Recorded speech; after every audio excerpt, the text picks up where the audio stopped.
Welcome aboard Sea Venture. Join us and our crew as we slowly explore Mexico, the people, the culture, the anchorages, the cruising grounds, and everything it has to offer.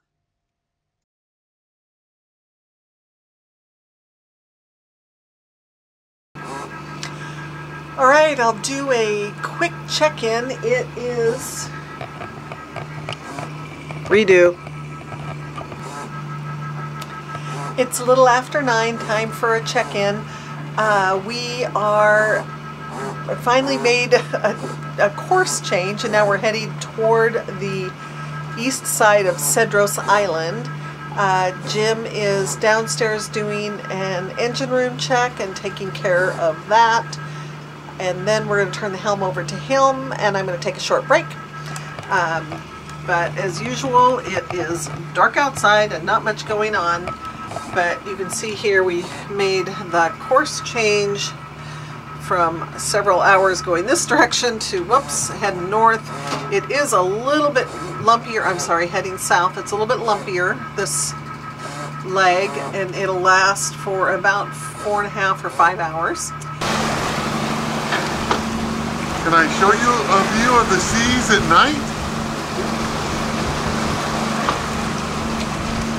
I've got the spreader lights on our tower up there with the radar going, trying to lighten the area. Look, you can even see the paravane way down in the water, 15 feet underwater, barely. Right in there. I don't know. It looks more dramatic in real life than it does in the camera. Good evening. Let's have a 10 p.m. report. Everything is good and there's not much to report, but I'll spin the camera around and show you a couple things, and we'll talk about tracking Sea Venture and give you guys a clue about how best to do that and stuff like that. So hold on just a second. Let's spin this baby around. Did I do that so smoothly I don't even have to edit that out? No, maybe not. Okay. Here we are on the chart. Look at that, you can see land. That's Cedros Island there on the left-hand side. And Isla San Benito, the little islands there coming up on the starboard. That's what it looks like out the window. I was just going to show you we were rolling like 10 degrees each way, and then as soon as I stick the camera up there, it like calms down. There's 10 degrees. So we're rolling up to 10 degrees each way. That's a pretty healthy roll for Sea Venture. I mean, it's still not enough. You got to, pick up your coffee cup or anything dramatic like that. But it is a little bit rolly, even for Sea Venture. We certainly wouldn't want to be here without the paravanes, without stabilization. That would be a little bit of a wild ride. All right, let's briefly talk about tracking Sea Venture, because a variety of you have asked about whether we're transmitting on AIS and having trouble locating us on marine traffic and some of those boat tracking websites. Now, you want to track Sea Venture in real time? Skip all those apps. Go to our website, cruisingseaventure.com. Pretty simple. And there on the home page, you can click on where in the world is Sea Venture right now. When you click on that, it's going to take you to our Garmin InReach tracking page, where our Garmin InReach sends a signal via satellite every 10 minutes around the clock.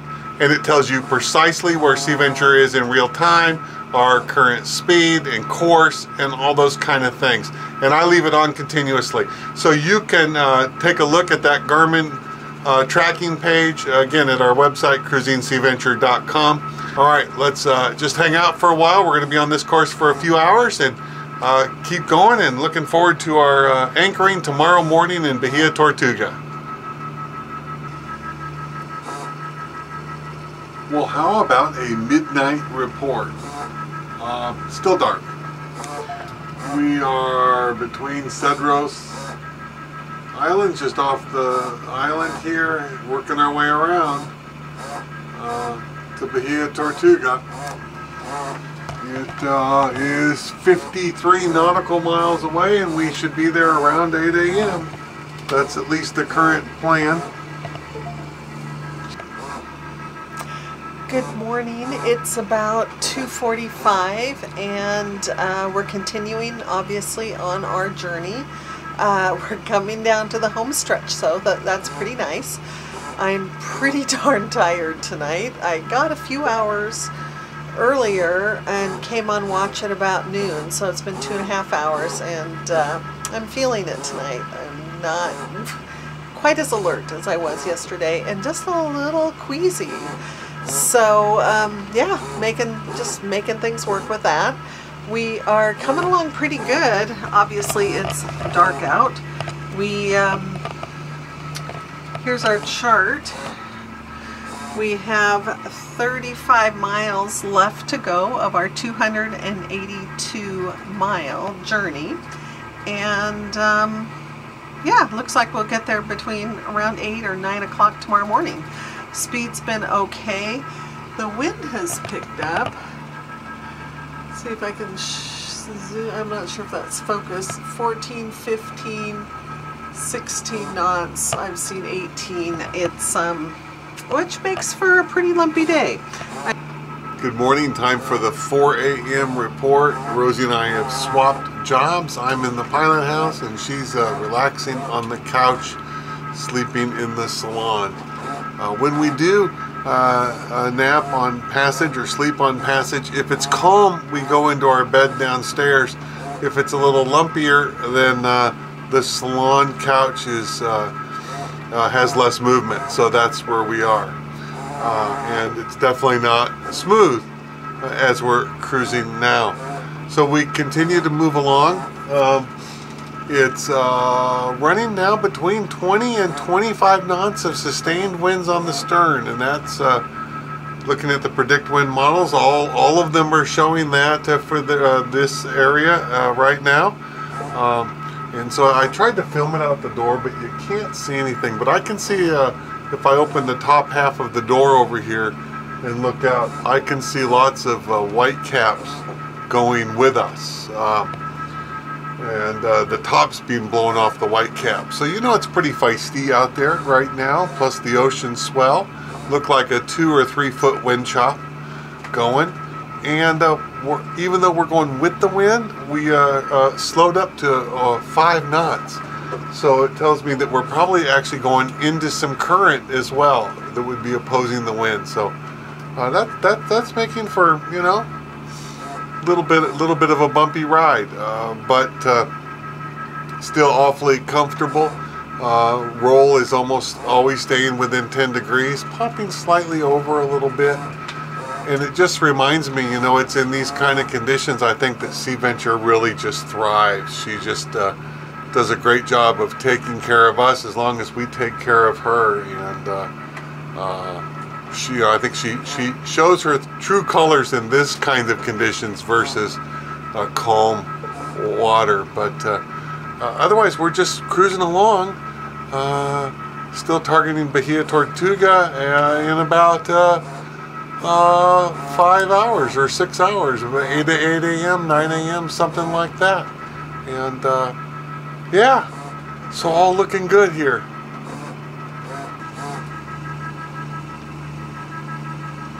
Another quick update in these little bit of feisty weather conditions, sitting here answering YouTube comments and questions, and playing a little bit of video on my phone on Netflix. I thought I would run a Starlink speed test, and look at that, 196 megabyte per second upload speed.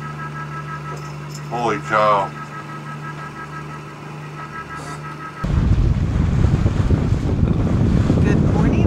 Settling out. The sun is coming up, and we have about 2 hours until our arrival in Bahia Tortuga. Well, it's gotten quite calm now, an hour and a half out of Turtle Bay. 9 miles. Yep, nine more miles into the anchorage. Cruising along, so that's nice. The wind has died off, and so cooked up some eggs, bacon, and toast. Just had to enjoy a little breakfast here on the last portion of our cruise this morning. Looks like we're going to arrive at 9 o'clock. That is the same time we left Ensenada 48 hours ago. Sweet.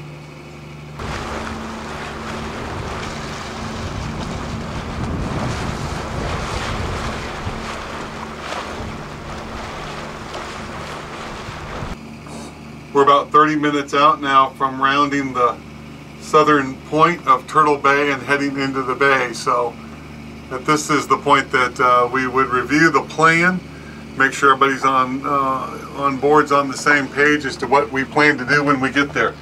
If we look in the cruising guide for Turtle Bay, we're going to be coming around this end. There's a pier right in here, and the goal is to anchor off of and a little bit east of the pier. So right in this area back here at the northern end of the bay. If we look at the same thing on the chart, it's going to be right in here somewhere. Look at that sun shining on there, so nice. So the area where we're targeting to anchor shows about 21 to 27 feet at zero tide. So out here in the where it's white is about 40 feet deep. We're going to bring the boat to a complete stop here and pull the paravanes in. They draw 15 feet hanging straight down, and they do keep the boat from rolling at anchor, so we may very well want them out at anchor here. We'll see. But yeah, we'll just pull them in to make sure, because we're not going to trust those depths completely. You never know if there could be something on the bottom, and we don't want to inadvertently be anchoring with a paravane. So we'll just pull them in for the anchoring process, just to be extra cautious about that. And then if we want, we will redeploy them, because we'll know the depth once we're anchored, right? So anyway, that's the plan. 30 minutes out from turning the corner. This is our entrance into Turtle Bay, or Bahia Tortuga. Very exciting to be here after almost 48 hours. We've brought the boat to a stop, well, almost stop, and now Jim is going to start bringing the fish in if he hasn't already. Yes. Action. Go. Okay. Yeah. Bringing the fish in. We talked about doing this primarily out of an abundance of caution, just to make sure we don't have any surprises. We are going to be anchoring probably at around 20 feet, and these draw 15. So we just want to be sure we don't, yeah, have any issues.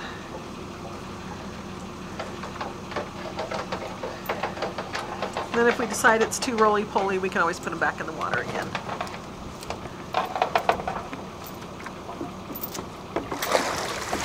A little vegetation. I could help you, but I'll hold the camera. But you're holding the camera? Yeah, that's my excuse. There you go.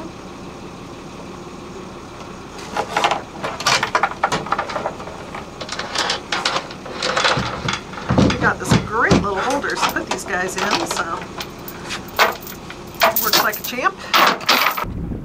So here's the anchor chain stopper that keeps any pressure from potentially being on our Maxwell windlass. And you can see the anchor chain is just hanging down in the water because all the pressure is being taken by the bridle, which is underwater.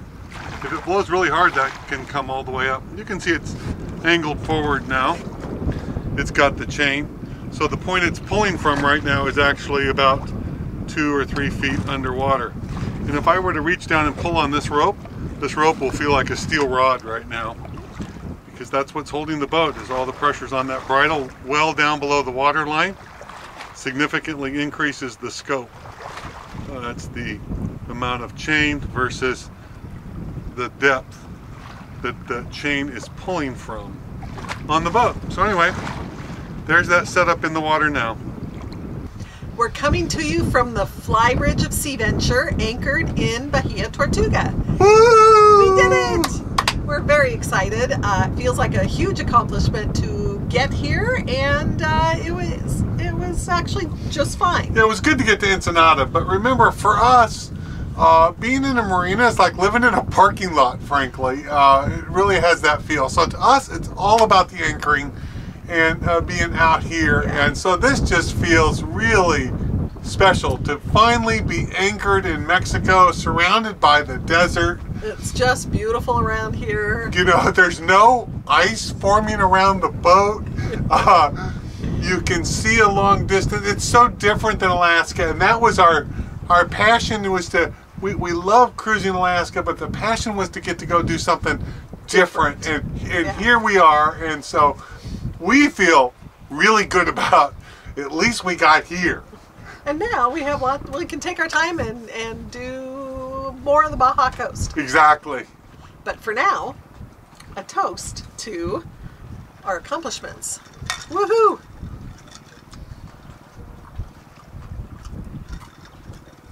Continuing to work on our margarita making skills. It's pretty good though. It's very good. It's what was the formula? 1 to 1 to 1 to half. 1 part sugar, water, simple syrup. Simple syrup, okay. 1 part lime juice, 1 part tequila, and half a part of the Cointreau. Did you say it right? I'm not going to say it because about 20 of you told me I said it wrong, so I'm not going to say it. Okay. So, at any rate, but did you have anything you want to say about your passage? It was great. You know, it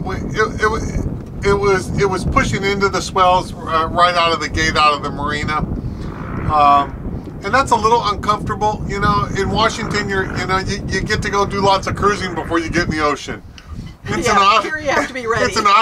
You're in the ocean when you pass the breakwater, and so you got to be ready for everything moving all over the place. And the cats weren't really ready. I mean, but there's only so much you can do. It's been a long time for them, so yeah. So we just had to kind of get used to it. But we turned the corner, and it was as expected. You know what? The best thing about the whole trip, the whole 48-hour passage, is that the weather and the sea conditions were exactly as forecasted, kind of exactly as we anticipated, and it all worked good. It was kind of lumpy during last night, but settled out some this morning. It was never uncomfortable or anything like that. And what was the coolest thing you did? I know, I'm just throwing that at you. The coolest thing on the passage? Yeah. Well, it has to be I've watched Netflix and YouTube while underway, having broadband internet the whole time. So I could do that. I could upload video to YouTube. That stuff, I mean, in Alaska, we cruised sometime for a day or two to get where we could spend 5 hours uploading a 20-minute video. I mean, and to be able to do it from the boat while you're cruising is just pretty cool. Pretty cool from our end, yeah. How about you? I would say a couple things. One, I could not believe how bright the stars were out at night. And I tried to film it and I got like a black screen because I don't have the right equipment it didn't work. But let's compare that to Alaska though. It was always clouded over. In Alaska, surprise, surprise, there's no towns for, many, many, many miles. It's pitch black and you can rarely ever see any stars because all through the winter it's cloudy. And in the summer it's light. It's daylight. So you really don't have an opportunity to see the stars like we could the last 2 nights. It was pretty incredible. Yeah. We have to work on how to capture that. But we'll have to work on it. The other thing I thought was super cool, and I tried to video it and it didn't come across, is the phosphorescence in the water with some of the waves. But better than that, almost as magical as when I was able to get the dolphins on the FLIR camera. Yeah, what the hell? I saw some dolphins on the bow or swimming around on the side of the boat, and they were like making big J's in the water because it was the phosphorescence. The bioluminescence, right? Yes, from them jumping around in the water. That was pretty cool too. We filmed it. I go to edit it. It's a pitch black screen. So we're going to have to figure that one out too. How to share. At any rate, those were 2 pretty cool things. So, yeah. Anyway, all nighttime stuff. And we had a lot of nighttime compared to what we're used to. We're used to like 4 hours of nighttime, not 12. 12 hours. 12 hours of dark, yeah. So that was a little different. How long was our trip? 47 and a half hours. And how many miles? 281 miles. Cool. Average speed, 5.9 knots. 5.9? Yes. Ooh. Yeah, that's okay. That's okay. It's okay. I think it was right, the length that we had planned, basically. Yeah. Right in there. Yeah, it's all good. Anything else? No, I don't think so. Now we're here in Bahia Tortuga at Turtle Bay for just love looking nights. around. Yeah, for a few nights. So we're going to drink our margaritas and enjoy some guac and chill for the rest of today, and then we'll explore tomorrow. We'll take you along. Yep. So I'll get some video editing done and this posted, and then we will launch a tender tomorrow and go have some fun here. All right. See what we can figure out. Prost. Prost to everybody. Thank you for coming along for the ride. Absolutely. Wishing you. Can you do it? Yeah. No wind and flat seas. Bye, everybody. Bye. Have a good night.